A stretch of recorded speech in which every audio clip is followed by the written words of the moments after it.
کھانے پینے کی اشیاء میں پھونک مارنا۔ سوال: کھانے پینے کی چیز پر پھونک مارنا جائز ہے یا نہیں؟ جواب: حضرت عبداللہ ابن عباس رضی اللہ عنہ سے مروی ہے کہ رسول اللہ صلی اللہ علیہ وسلم نے کھانے پینے کی اشیاء میں پھونک مارنے سے منع فرمایا ہے۔ مذکورہ حدیث کی وجہ سے فقہائے کرام نے کھانے پینے کی اشیاء میں پھونک مارنے کو مکروہ لکھا ہے۔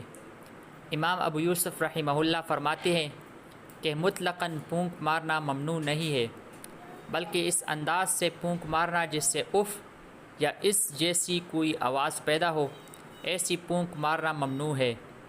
شراح حدیث نے اس کی علت یہ بیان فرمائی ہے کہ ممکن ہے کہ پھونک مارنے کی وجہ سے تھوک کے چھینٹے یا ذرات کانے میں چلے جائیں، جس کی وجہ سے کسی دوسرے کانے والے کو اس سے کراہت آئے۔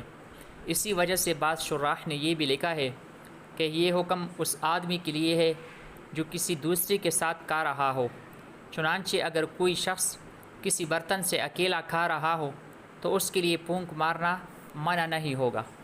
نیز اگر کھانے پینے کی کسی چیز میں دم کرنا مقصود ہو اور دم کرنے کی غرض سے اس میں پھونک ماری جائے تو یہ بھی ممنوع نہیں ہوگا۔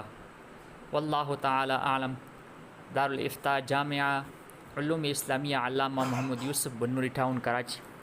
محترم ناظرین، اگر آپ نے ابھی تک ہمارے چینل سبسکرائب نہیں کیا تو ابھی کر لیں تاکہ اس طرح کے نہایت ضروری اور اہم مسائل آپ تک بار بار پہنچ جائیں۔